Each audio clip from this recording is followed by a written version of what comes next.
Hello students, welcome to M T study. आज हम लोग क्लास 12th का हिंदी का पेपर देखने वाले हैं। ये 100 नंबर का पेपर होता है। 3 घंटे 15 मिनट का पेपर होता है, जिसमें 15 मिनट परीक्षार्थियों को पढ़ने के लिए दिए जाते हैं। इसमें इस क्वेश्चन पेपर को हम लोग करने वाले हैं। फर्स्ट क्वेश्चन ये प्रीवियस ईयर क्वेश्चन है। इसमें फर्स्ट क्वेश्चन है, चंद छंद वर्णन की महिमा के लेखक कौन है? नाभादास, दामोदर दास,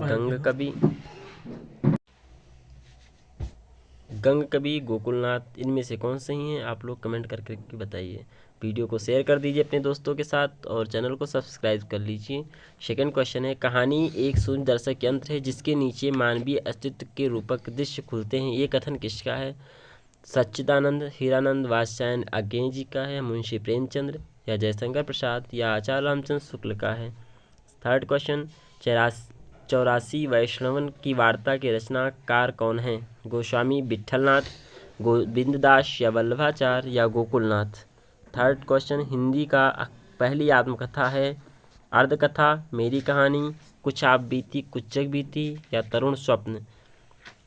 नेक्स्ट क्वेश्चन, प्रजा हितैषी नामक समाचार पत्र के संपादक कौन हैं? राजा शिव प्रसाद सितारे हिंद, राजा लक्ष्मण सिंह या बाबू नवीन चंद्र राय या इनमें से कोई नहीं।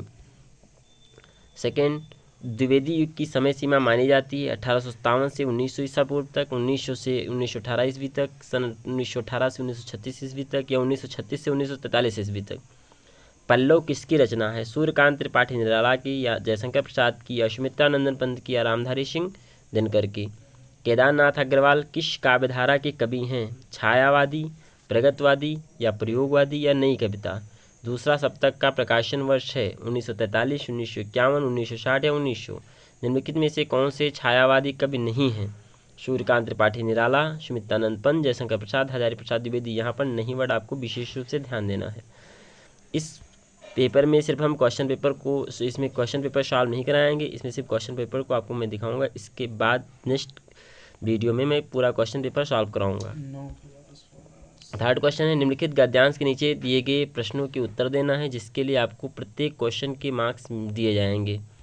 यहाँ पर विज्ञान की प्रगति जो यहाँ पर अंडरलाइन है, सेंटेंस की पहले गद्यांश का पाठ का लेखक का नाम लिखना है। दूसरा, जो रेखांकित अंश है उसकी व्याख्या करनी है। तीसरा क्वेश्चन यहाँ से पूछा गया, किसी कारण निरंतर नई चीज़ों का आविष्कार होता रहता है। चौथा, नए आविष्कार के नामकरण के नया शब्द कौन बनाता है? अन्य देशों में बिना परिवर्तन से क्या प्रयुक्त किया जाता है। दो दिए गए हैं जिनमें से कोई आपको एक करने होते हैं, दो अथवा करके दिए गए हैं जिनमें से कोई एक आपको सॉल्व करना है। ऐसे एक पद्यांश आता है जो कि आपको करना होता है।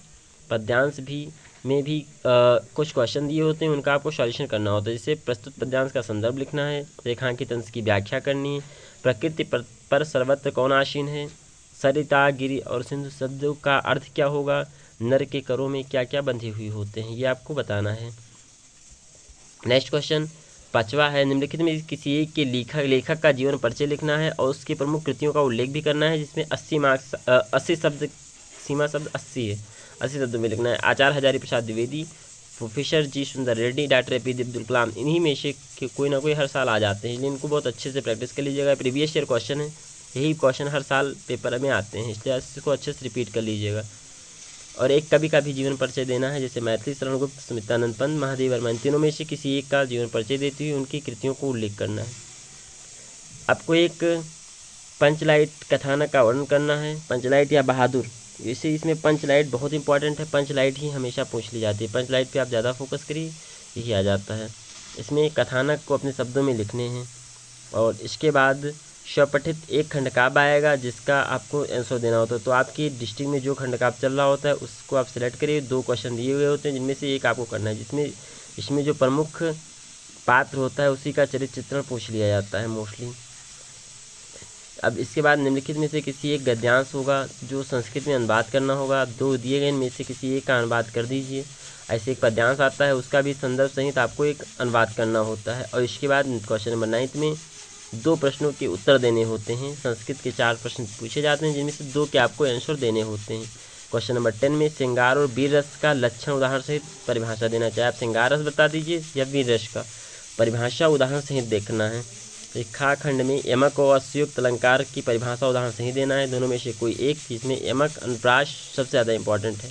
रोला तथा चौपाई या इसमें चौपाई और दोहा आप अच्छे से कर लीजिए, दोनों में से पूछ लिए जाते हैं। तो उदाहरण से परिभाषा लिखनी है और फिर आपको एक लास्ट क्वेश्चन में निबंध लिखना होता है। छात्र जीवन, अनुशासन, बेरोजगारी की समस्या, जीवन में समस्या, पर्यावरण प्रदूषण की समस्या और समाधान, इन्हीं में से कोई ना कोई आपके आ जाते हैं। खंड खा में प्रत्याशा का संधि विच्छेद क्या होगा ये आपको बताना है। निश्चल का संधि विच्छेद क्या होगा ये बताना है। नेक्स्ट क्वेश्चन, नी प्लस चल होता है, इनमें से किसी एक पद का समास विग्रह करके समास का नाम देखना है। जैसे उपटतम, नीलकमलम, प्रत्यक्ष, इनमें से तीनों में से किसी एक का। नामन शब्द का षष्ठी विभक्ति एक वचन रूप क्या होगा ये बताना है आपको। नामना होगा, नामनो, नामने, नामना। और आत्मन शब्द का चतुर्थी विभक्ति द्विवचन रूप क्या होगा। आत्माभ्याम, आत्माभ्याम या आत्मनो या आत्मानो। फिर धातु का लोट लकार मध्यम पुरुष द्विवचन रूप क्या होगा वो आपको बताना है। फिर पा धातु में लंग लाकार उत्तम पुरुष बहुवचन रूप क्या होगा ये बताना है। और निम्नलिखित में से किसी एक शब्द के धातु एवं प्रत्यय का योग स्पष्ट कीजिए। जैसे पठिता, कथिता, कृत्वा, तीनों में से किसी एक का लिखना है। निम्न में किसी एक शब्द का संस्कृत प्रत्यय लिखना है। और नेक्स्ट क्वेश्चन, निम्नलिखित रेखांकित पदों में से किसी एक पद में प्रयुक्त विभक्ति था उसमें संबंध नियमों का उल्लेख करना है। अहम, परिता, वृक्षासंति, किसी एक का लिखना है। और इसके बाद क्वेश्चन है आपका 14, निम्नलिखित में किसी दो वाक्यों का संस्कृत में अनुवाद करना है। जिससे हम समझते हैं ये राम की पुस्तक है, मैं घर से जाता हूँ मेजालय, इनमें से किसी एक का आपको अनुवाद करना है। यही आपका पेपर फिनिश्ड होता है। इस पेपर को आप लोग अपने दोस्तों के साथ शेयर कर दीजिए क्योंकि बहुत इंपॉर्टेंट पेपर है। Thank you.